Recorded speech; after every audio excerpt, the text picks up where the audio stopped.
point of departure, it is an error to consider social distress or physiological degeneration or the corruption of all things as the cause of nihilism. Because what Nietzsche says was, look, if things are going wrong for you, it's really straightforward to say that, well, there's something wrong with society, there's something wrong with you physically, or everything is just corrupt, the being itself is corrupt, which is a classic explanation, right? You hear that all the time. You think, well, people are suffering for one reason or another. Well, why? Well, there's something wrong biologically, or society is corrupted and everything is unfair. Nietzsche says, no, you're not going to get away with that. First, he says, ours is the most honest and compassionate age, comparing modern civilization, let's say, to everything that has come before it. So speaking of corruption is not something you can do lightly.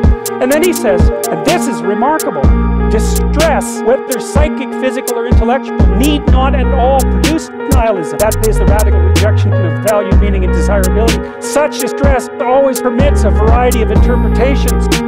Well, that's a rough one. It's like, well, you had a rough childhood. You know that most people who abuse children were abused as children, right? But most people who are abused as children do not grow up to abuse children. And you can figure that out. If it was the case that everyone abused grew up to abuse, in about 4 generations, everyone would be being beat to death in childhood as a matter of course, because it would spread exponentially. That isn't what happens. It dampens. And why is that? Well, if you're bullied as a child, we could say, well, you could draw 2 conclusions. Being bullied caused me to be a bully. Fair enough, man. That's an understandable story. How about being bullied caused me not ever to be a bully? Well, why is that any less reasonable a conclusion? It's frequently one that people draw, and since the 2 opposite conclusions can be drawn from the same set of experiences, you cannot say that the experiences cause the conclusions. And that's Nietzsche's critique of, say, sociological or psychological determinism with regards to the optimism or pessimism of your worldview. Such distress always permits a variety of interpretations. Right. Rather, it is in one particular interpretation, the Christian moral one, that nihilism is rooted. The end of Christianity at the hands of its own morality. The end of Christianity at the hands of its own morality. That was the development of the sense of truth, which cannot be replaced, which turns against the Christian God. The sense of truthfulness, highly developed by Christianity, is nauseated by the falseness and mendaciousness of all Christian interpretations of the world and of history. A remarkable claim. And then this one's even worse. It's absolutely brilliant, I think. Rebound. From God is truth. To the fanatical faith, all is false. That's nihilism. An act of Buddhism. You know, I talked to you guys a little bit about the idea of the game and the metagame. The metagame being the set of all games. Nietzsche draws on a conception like that for this criticism, because he says, when you lose faith in something, and that happens to people very frequently, because you're human and because you can abstract, it's not only that you lose faith in that thing, that person, that system. The fact that you've lost faith in that indicates to you that it's possible to lose faith in anything, in every system, in every person. Once burnt, forever shy. And that's nihilism. The fact that one thing can collapse on you can make you completely unwilling to manifest any faith in anything whatsoever. And that's the emergence of nihilism. The end of the moral interpretation of the world, which no longer has any sanction after it has tried to escape into beyond, leads to nihilism. Another critique of Christianity, embedded in that sentence, he said, well, Christianity needed to be destroyed even by itself because it put so much emphasis on the afterworld, on heaven, that it forgot completely about life now and here. Because of that, needed to be destroyed, because life here is sufficiently rife with suffering, so it needs to be addressed. And people, it's wrong, it's incorrect to inform people that they should wait for some hereafter and justify their suffering in that manner.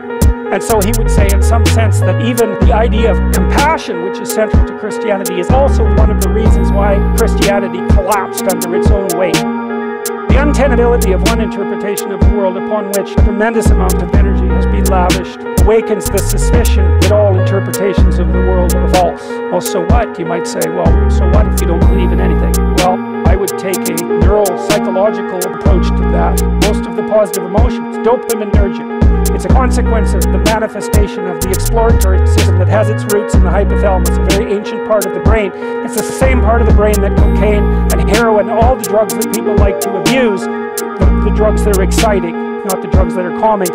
it activates that system. It's the system that's activated when something exciting happens to you or when something novel happens to you. But more importantly, it's the system that's activated when you're pursuing a goal and you see that you're moving towards the goal. So what does that mean? No goal, no positive emotion. So you say, well, if you have nothing to believe in, if you have no value structure left, because a value structure says this is better than this, no value structure, no positive emotion. No value structure, no positive emotion. Oh, and so what's the problem with that? It's easy to get rid of your positive emotion. That's not a problem, because it's rather fragile and tenuous. Try getting rid of your negative emotion. Good luck. That is not going to happen. So what happens is that if your value system collapses, then all you're left with is negative emotion. And that is not a good thing. Well, so Nietzsche would say, well, why do people flee into the arms of totalitarians from the specter of nihilism? It's because totalitarian certainty, even though it involves slavery and the sacrifice of reason and intellect, totalitarian certainty might be preferable to nihilistic chaos. It's a big problem. And he said, well, I'm telling the story of the next 200 years. It's like, well, ever since then, for the entire 20th century, we bounce between nihilism and totalitarianism with death on both sides, constant, and we're still doing exactly the same thing.